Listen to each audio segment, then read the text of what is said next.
Alright, so we're back in the world of No Rest for the Wicked, and it's been a while since I said those words.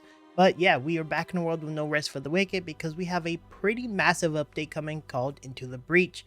This is a brand new update that's going to be expanding the story, making some new combat enhancements, the Serum Crucibles getting an overhaul, and a ton of quality life and performance changes are going to be coming to the game, including being Steam Deck verified, so a lot of massive changes coming to No Rest for the Wicked.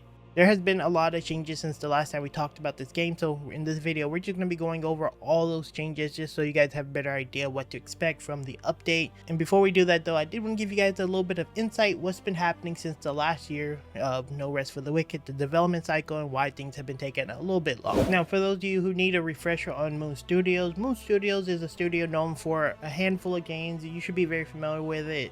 Ori and the Blind Forest, as well as Ori and the Will of the Wisp. This is kind of their bigger titles that really popped off, and then of course No Rest for the Wicked, which they've been doing and working on for the better part of the last year. Now initially the game was published by Private Division under Take-Two Interactive, and in 2024 Take-Two actually sold off Private Division to an undisclosed buyer, and even though they did sell off Private Division, the publishing rights to No Rest for the Wicked kind of stayed with Take-Two.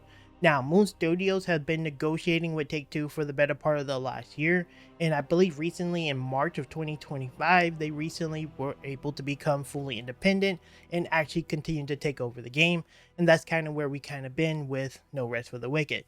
So if you're wondering why things have been a little bit slow in updates and changes, that's kind of why they've been trying to fight for the game so that they can be independent, and now they can kind of do everything in-house for here on out, and that's really big, really nice, very happy for them. I'm glad to see that happen, and it looks like they're already putting out a massive update, so yeah, big win for them. But yeah, that's kind of where things have been with No Rest for the Wicked, and now we got a pretty big update with Into the Breach. Now that you guys kind of understand what exactly has been happening with No Rest for the Wicked, let's actually talk about the Into the Breach update so you guys have a better idea of what you're getting if you purchase the game or if you already have it.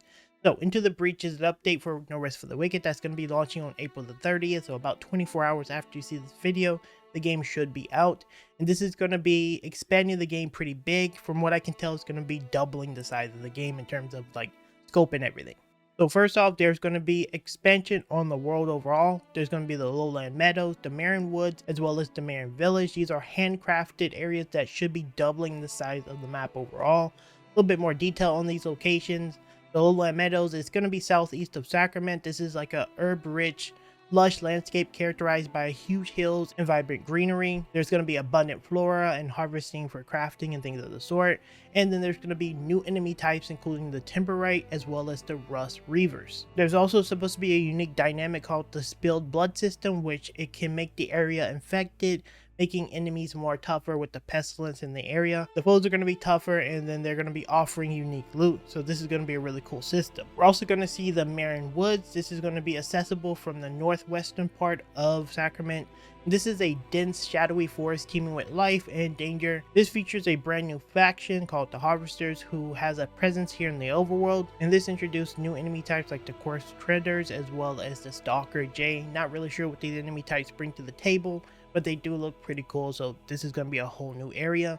And then of course there's going to be the Marin Village, and this is going to be functionally one of the player hubs, a quaint settlement offering respite amongst the danger of the surrounding forest. There's supposed to be a handful of new NPCs that's going to be more narrative focused, and there's going to be side quests, unique resources, as well as just like bounty boards and things of the sort that's going to be available in the town. And again, this is going to be a place for you to kind of serve for players to rest and resupply before, moving forward. Again, these new zones should double the size of the game overall, so this is going to be a massive increase to the world. So again, that's going to be pretty big. Also, there's going to be some continuation on the story, of course. The main campaign is going to be getting some improvements and some more story content, so we're going to see stuff like that.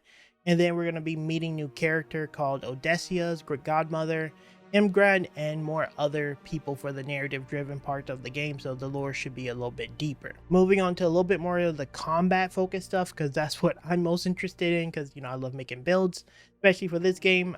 We're going to be seeing some new weapons called the Gauntlets, and this is going to be like a fist weapon that's going to be doing heavy melee attacks. Of course, I will be doing a fist build here on the channel for sure. I'm a little concerned because melee tends to be a little bit bad in ARPGs, but we'll see how it works. I'll make it work. But yeah, the huge fist weapon's gonna be cool. And then there's gonna be wand for powerful spell casting, and of course magic always gets done pretty good, so we'll do a spellcaster build. I have like 5 characters still from the last time I played, so I'll just make one of them a little bit more caster focused. But yeah, it's gonna be a wand. Gonna see heavy gauntlets. I'm excited for these 2 weapons. They seem kind of polar opposite, so I think that's really nice. And then some of the confirmed spells that we're gonna see: ice darts. We're gonna see cold sling, plague explosion, and lightning bolt. Lightning bolt seems really cool, so probably gonna be playing around that. And then of course we talked about this a second ago, but you're gonna be facing off against new enemies: Timberites, Rust Reavers, Corpse Trenders, Stalking Jade, and apparently a lot more other enemy types, so that's going to be cool. And with the story being expanded upon, obviously there's going to be more boss encounters, and so yeah, big expansion, big changes, really cool stuff for the combat. There's going to be expansion on the world, so new secrets in regions such as the Black Trench as well as the Nameless Pass. There has been a lot of like random ladders and random locations that you can't climb up to that you couldn't do in the past, but it looks like they're going to be expanding on these locations so that even though technically we've already done these locations, there should be more secrets within them. So again, it's going to make the map a little bit bigger on top of the new zones that we already have, so that's pretty big. And then there's going to be performance improvements from the CPU optimization, smoother area transitions, and memory enhancements. Generally speaking, No Rest for the Wicked actually runs pretty well on my PC, despite me using GeForce Now. And then it should be much better with the update, but yeah, I think it already runs pretty good. Should be a lot better. And then there's going to be Steam Deck verification. You'll be able to play on your Steam Deck, so I know a lot of players really want that. With that said, that's pretty much all the massive changes coming.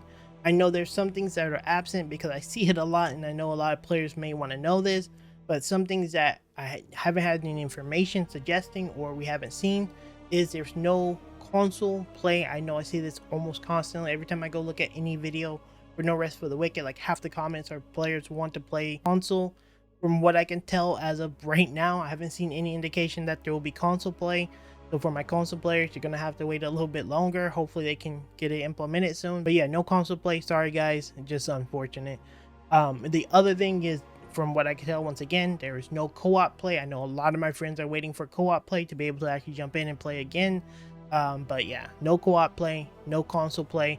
It's a little unfortunate. Hopefully they can add this because I know a lot of people really want to see both of these things. So yeah, just giving you guys the bad news, sorry. With that said, that's pretty much all you need to know about the Into the Breach update. It is a massive update that's going to be expanding so much of the game.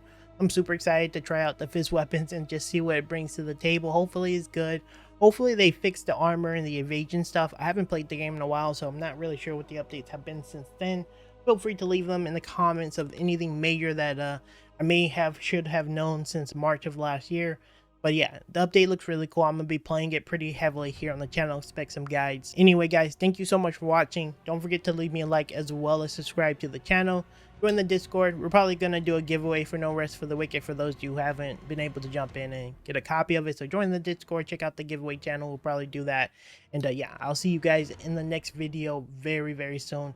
And probably in the live stream very soon. So yeah, thanks for watching guys. Later.